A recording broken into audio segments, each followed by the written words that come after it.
ഞാൻ ഡോക്ടർ നിത്യ ഹരിദാസ്, കൊച്ചി അമൃത ആശുപത്രിയിൽ respiratory medicine വിഭാഗം അസോസിയേറ്റ് പ്രൊഫസറാണ്. ഇന്ന് world lung health day. Healthy lungs healthy life, ഇതാണ് ഈ വർഷത്തെ world lung health day theme ഉള്ളത്.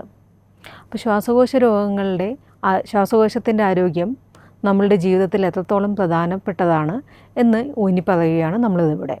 അപ്പോൾ ശ്വാസകോശത്തിൻ്റെ ആരോഗ്യത്തിന് വേണ്ടി നമ്മൾ പല കാര്യങ്ങളും ചെയ്യേണ്ടതുണ്ട്. ഒന്ന്, ശ്വാസകോശ രോഗങ്ങൾ തടയാനുള്ള നടപടികൾ. ഇനി എന്തെങ്കിലും രോഗങ്ങളുണ്ടെങ്കിൽ നമ്മൾ അത് പെട്ടെന്ന് തന്നെ കണ്ടുപിടിക്കാനായിട്ടും, പിന്നെ അതിന് ശരിയായ ചികിത്സ എടുക്കാനും. നമുക്കിപ്പോൾ പലർക്കും ഉള്ള തെറ്റിദ്ധാരണയാണ് അലർജി പോലെയുള്ള രോഗങ്ങൾക്ക് നമ്മൾ അലോപ്പതിയിലൊന്നും യാതൊരു ചികിത്സയും ലഭ്യമല്ല എന്ന്. പക്ഷേ അത് ശരിയല്ല. അലർജിയുടെ പല രോഗങ്ങളും, നമ്മളിപ്പോൾ ഒരു കുട്ടികൾക്കുള്ള അലർജി ആണെങ്കിൽ പോലും അതിനു മുതലുള്ള പല ചികിത്സകളും ലഭ്യമാണ്. ഇപ്പോൾ ചില ചികിത്സകളിലൂടെ നമുക്ക് ആ അലർജി പിന്നീട് കൂടാതിരിക്കാനുമുള്ള പല ചികിത്സാ രീതികളും ലഭ്യമാണ്.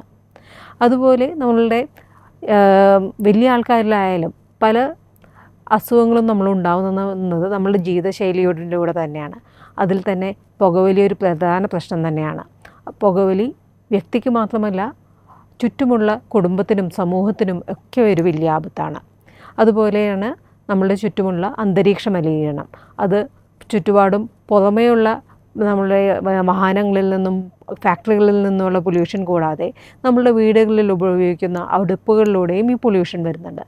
ആ കാര്യങ്ങളൊക്കെ നമുക്ക് നമ്മുടെ വീട്ടിൽ തന്നെ നമുക്ക് തടയാവുന്ന കുറച്ച് കാര്യങ്ങളാണ്. ഈ രോഗലക്ഷണങ്ങൾ എന്തെങ്കിലും ഉണ്ടെങ്കിൽ നമ്മൾ എത്രയും പെട്ടെന്ന് ഒരു ഡോക്ടറെ കണ്ട് അതെന്താണ് എന്ന് കറക്റ്റായിട്ടുള്ള ചില ടെസ്റ്റുകൾ, ഇപ്പോൾ ശ്വാസകോശത്തിൻ്റേതാണെന്നുണ്ടെങ്കിൽ ചിലപ്പം ഒരു ഡോക്ടർ നമുക്കൊരു ഊതുന്ന ടെസ്റ്റ്, അതായത് സ്പൈറോമെട്രി എന്നുള്ളൊരു ടെസ്റ്റൊക്കെ നിർദ്ദേശിക്കാൻ സാധ്യതയുണ്ട്. അപ്പോൾ അതെല്ലാം കൃത്യമായി ചെയ്യുകയാണെങ്കിൽ നമ്മുടെ അസുഖം എന്താണെന്ന് കൃത്യമായി മനസ്സിലാക്കാൻ സാധിക്കുന്നതാണ്.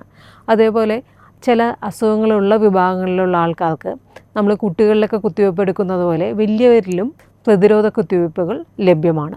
അപ്പോൾ ആ കുത്തിവയ്പ്പ് അത് ഒരു ഡോക്ടറുടെ നിർദ്ദേശാനുസരണം കൃത്യമായ കുത്തിവയ്പ്പും കൃത്യമായ മരുന്നുകളും എടുക്കുകയാണെങ്കിൽ നമുക്ക് ഒരു പ്രശ്നങ്ങളൊന്നുമില്ലാതെ, ശ്വാസകോശ സംബന്ധമായ പ്രശ്നങ്ങളൊന്നുമില്ലാതെ ജീവിതം മുന്നോട്ട് കൊണ്ടുപോകാൻ പറ്റും.